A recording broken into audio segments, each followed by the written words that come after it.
John Hook's Newsmaker starts now. Thanks for joining us on Newsmaker. Dropping student enrollment, plunging birth rates, and school districts around Arizona are finally waking up to the hard, cold reality, and they're closing schools and consolidating. This is exactly what Katie Ratliff from the Common Sense Institute predicted on this program months ago. Katie joins me now for an update. She's the executive director of the Common Sense Institute for Arizona. Great to see you, Katie. Thanks so much for having me back.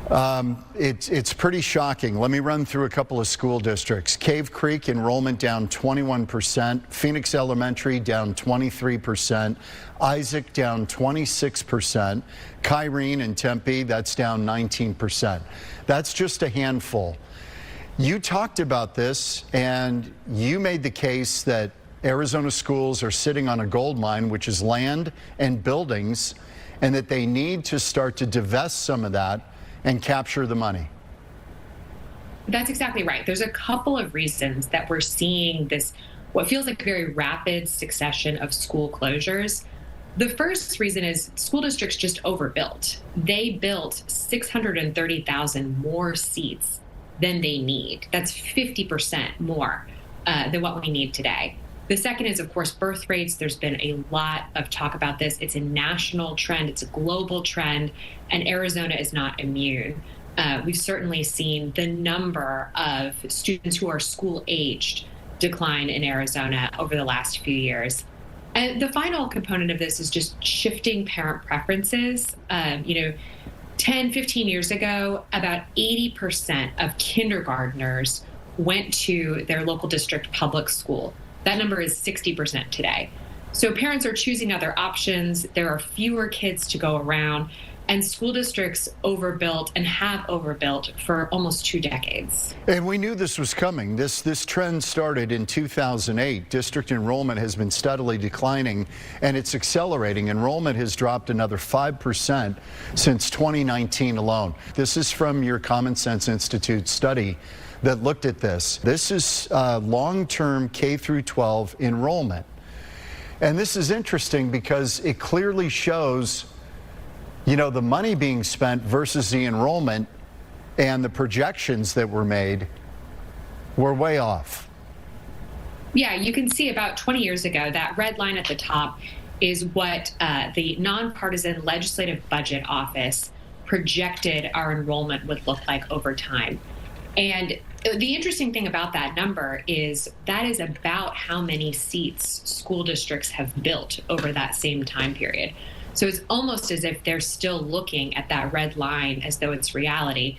But you can see almost very quickly, just a few years into that projection, we started to, we weren't meeting those numbers. And yes, district enrollment peaked in 2008. It has been flat or declining ever since.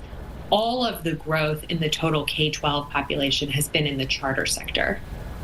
So at the legislature, I'm not hearing a lot about education funding right now. Is this the reason that as student enrollment declines, you don't need as much money? That's maybe true, but the interesting thing is the opposite has happened. We have been tracking every single school district that has announced a school closure, and this is true for every one of them. They have seen enrollment declines over the last 5 years, but they have also seen total budget increases, some as much as 99%. So their budget has almost doubled since 2019, despite the fact that their enrollment is declining.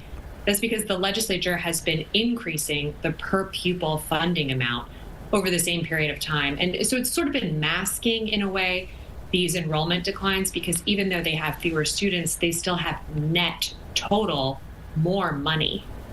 That just seems counterintuitive. I know we're playing catch up because we're 49th or something in funding nationwide, so maybe everybody's like, well, we'll play catch up now while student enrollment's declining, and it puts, teacher-student ratios maybe more in balance. Is that the argument on the other side?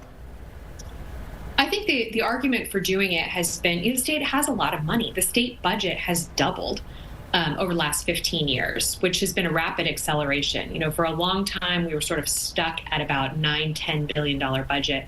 Today, it's an $18 billion budget.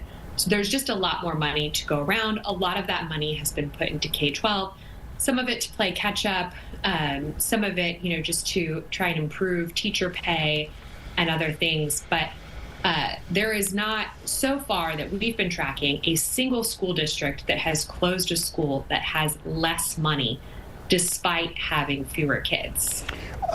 People should know, the Arizona state budget, you said it's about $18 billion now. We spend $10 billion on K through 12. It's not as if it's not a big segment of what we're spending money on in this state. That's right. It's the single largest expenditure that the state makes is on K-12. It's been rapidly increasing, as I said, over the last 5 years. And even despite that, districts are finally making the decision to close schools. And that's because they're sitting on $12 billion worth of unused real estate. They have 78 million square feet that is not being used to educate students, that is not being used to the benefit of students, teachers, or taxpayers. And they are just now starting to announce plans. Although I will say, I have not yet seen a school district say they're going to sell a school.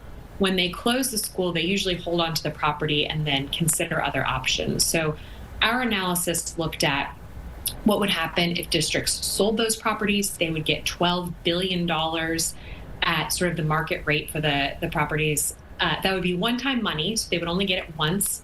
Or at market rents, current market rents, they could lease those properties for about $1 billion a year. Would there be a good way to use schools? Some of the districts are talking about using it for teacher housing, first responder housing, keep people living in the communities they work in.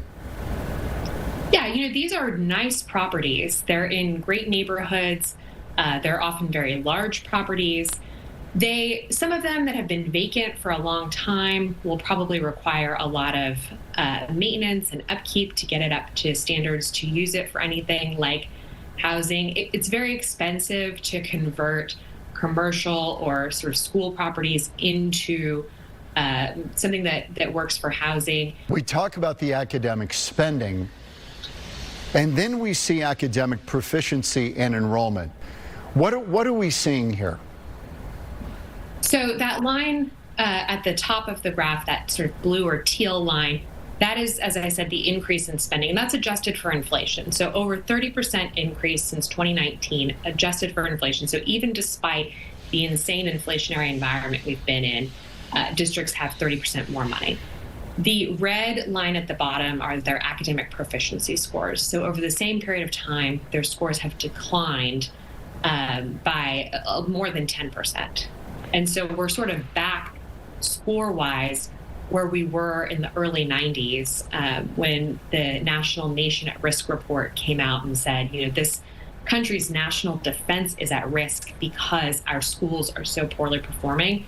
Arizona's scores are right back where we were. Okay, that is really disappointing because the money's coming in and what we're getting on the back end in terms of proficiency is going down. That's exactly right. And we think at least some of the reason might be that, yes, there's money coming in, but it is expensive to maintain empty buildings. It is expensive to try and operate a school at 60 or 50% capacity. You would never, for example, operate a hotel at 50% capacity. You just couldn't make it work. Okay, so this brings us to ESAs, the Arizona Empowerment Scholarship accounts. That's about 91,000 students out of 1.2 million school-age kids in Arizona. So it's about 8%. But their spending is much tighter given the demand. That's right. So the average ESA student receives about $7,500. The average district student receives about twice that. Okay, so we've got disparity there. But the ESAs have become, that is, and the whole idea of charter schools and other options, homeschooling, private school, this is eating into our enrollment numbers, right? Yeah, more than half of families today choose a school of choice. So that is either they use district open enrollment. So some districts benefit from school choice because they can attract students who aren't assigned to their district by their zip code, but choose to come there because of their performance or their culture. Katie, last thing as we close, where are we going with all this? What's the next shoe to drop? I think you will continue to see more district schools close.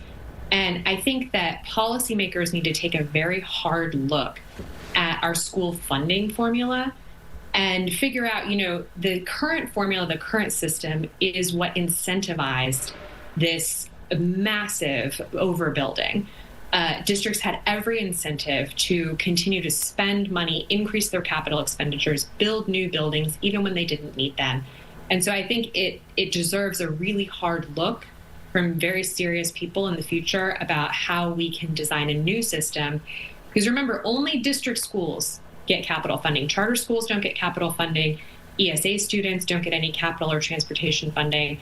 And we're seeing a system that increasingly fewer students are utilizing, but that gets access to resources that other systems don't. Do you think there are serious people out there in the wait that are going to really look at this in a sober way?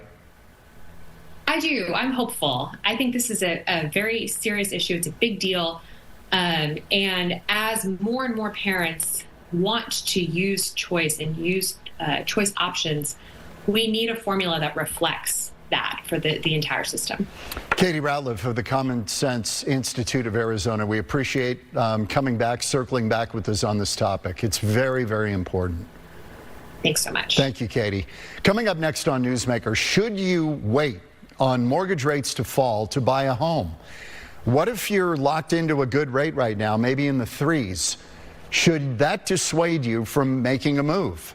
We talk to a real estate expert next on Newsmaker.